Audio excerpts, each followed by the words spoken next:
It's time now for a look at the latest in local news. In the news, qualifying for local county commission seats and school board races here in Wayne County underway this week, and that runs up until this Thursday at 5 p.m. at the probate office, the time each day from 9 a.m. to 5 p.m. We'll start with the school board. As for the incumbents qualified to seek re-election on Monday, word is that incumbent Ray Davidson is not running for another term. Joe McPipkin, the incumbent in District 1, qualified Monday, and we had a chance to talk with him about his running for another term. Joe McPipkin, registering to run for re-election in District 1. What makes you decide to run for another term? Well, a couple things, Bob. My experience, 30 plus years in education. I taught at the middle school level. I was an elementary principal, high school principal. I was involved in athletics, so I just feel like I have a little experience to offer. Plus, I feel like we've done some good things, and we've got some things we need to continue. Our athletic facilities, our ag building, ROTC are a few things on the burner now, and finishing up some projects that were much needed. As I mentioned, you've been there for one term. What are some of the things that you're proud of? Well, first of all, I feel like our governance team has really worked cohesively and tried to do what's right. I had the fortune of playing under Irk Russell, and I tell them all the time, it's pretty simple, just do right. And so that's been my motto, to just do what's right. And the track was much needed. It may not be as popular as football, but kids deserve that opportunity. And so, but our main focus is student achievement, and we've had to make some hires. With Dr. Kelly, we feel like he's doing a very good job. We're excited about our new football coach, Coach Shaw, and so we feel like we're moving in the right direction. I've told them from the get-go, we've got a good system, but I want it to be a great system. I want us to be known all over the state for athletics, but more importantly for our academics. Okay, I wish you the best of luck. Thank you, Bob. And once again, those comments incumbent in District 1, Joe McPipkin, after day one, he's running unopposed. In District 2, Bruce Harris, the incumbent, qualified. We talked with him as well. Bruce Harris, qualifying in District 2 for re-election. What made you decide to run for another term? Well, just got some things that we'd love to see finished, that we got started. I think we've got a great board. I think we have made some good progress, and just love to keep it going. As I talked to Nick, the new board's going to be responsible for the new East Splosh that'll be voted on in a couple of years. So this current East Splosh has built a lot of elementary schools. They're hoping the new East Splosh will provide money for other projects like an ROTC building, an ag building, and some other projects. What's your future sights on if the East Splosh is passed? What would you like to see done? Well, number one, get the ag center and the ROTC building built, because that's top of the list. We do have some issues with some sports facilities that we've got to see about. I think a lot of people don't realize that the work that has to go into them every year just so we can have a game. So we have got to make some moves in some of those areas. But the first thing we're going to do is teach the kids and see about teaching kids. If something comes up that, of course, I know you have to put it on the East Splosh what you're going to spend it on, but our number one goal is to teach kids. Well, you look back on this term, what are some of the things you're proud of?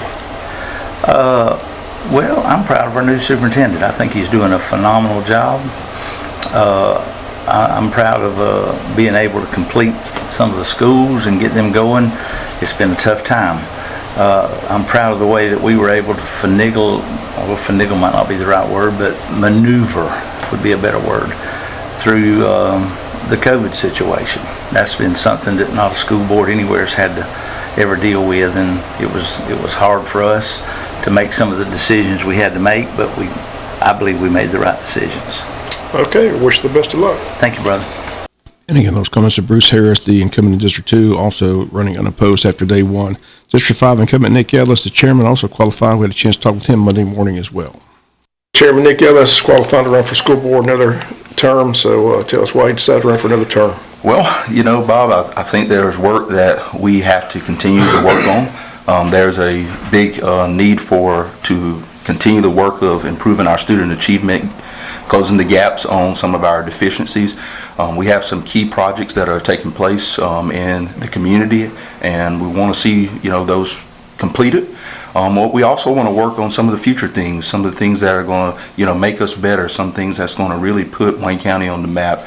I feel that I have, served this district well and served this county well, and been able to lead this school board through some very critical times, and also some highlights. We celebrate the life and legacy of our former superintendent, Dr. Brinson. I worked very good with him while he was serving as superintendent, through his transition of retirement and through the transition of our new superintendent, and just really focusing on building a better board and strengthening our governance team so that our school system can be stronger.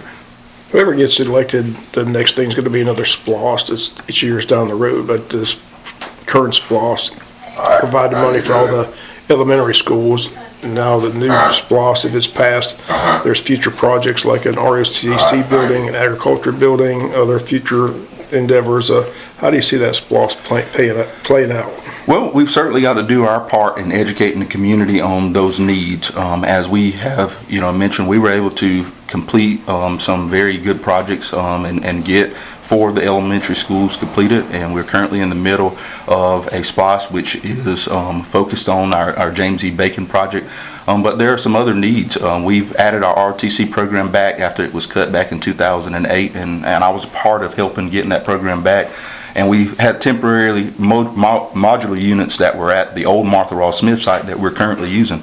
And so we've got to work on getting them a permanent addition to the high school. And also there's a need to increase the ag program and getting them a place where they can store their products and maintain and keep up with their animals.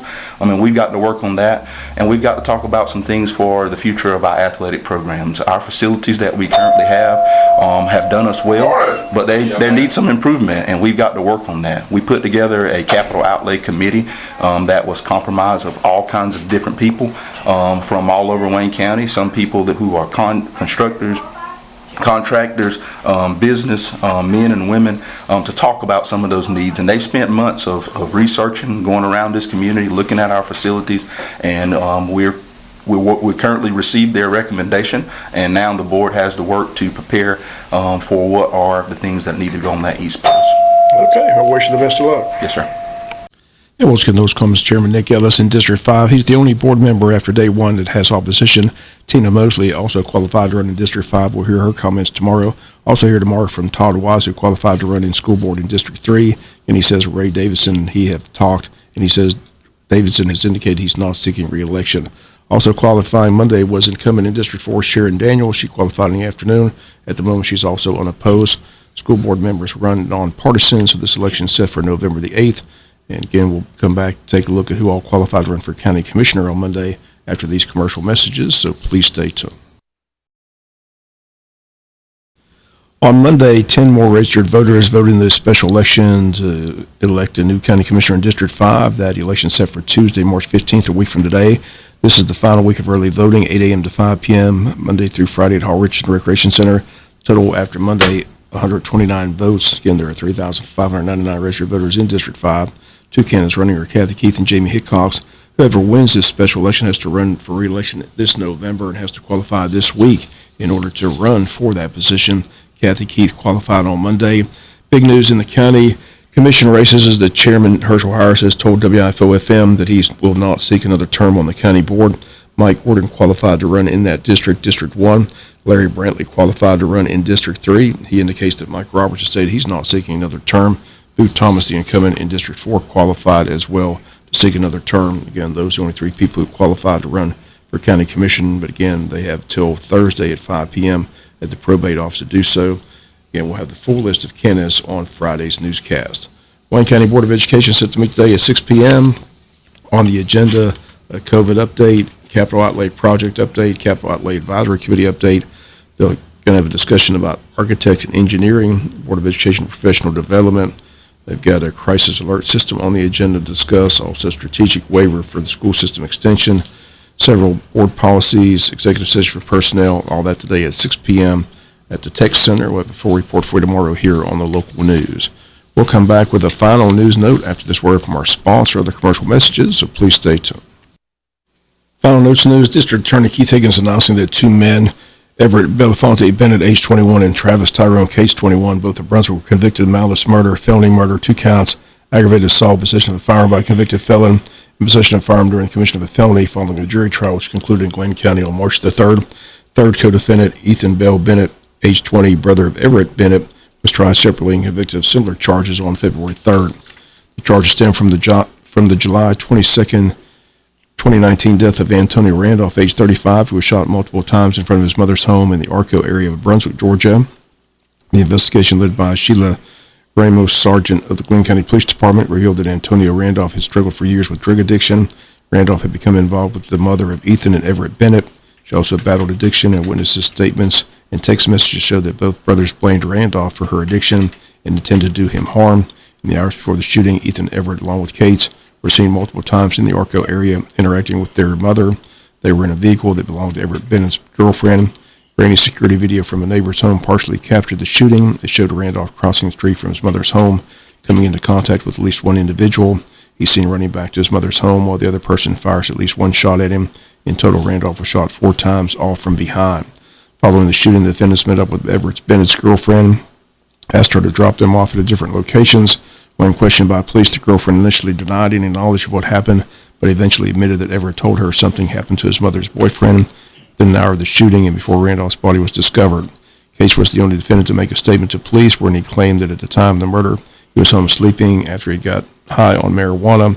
Text messages found on his phone that refuted that statement, and Deputy Chief Assistant DA Nigel Lush, who prosecuted the case, argued the texts were an admission of his involvement in the murder. The Bennett's mother had been in jail on a material witness warrant to ensure her presence for trial. Was released upon conclusion of her testimony. Following her release, the DA's office arranged for her to return to a drug rehabilitation program. The trial was presided over by Superior Court Judge Stephen Scarlett.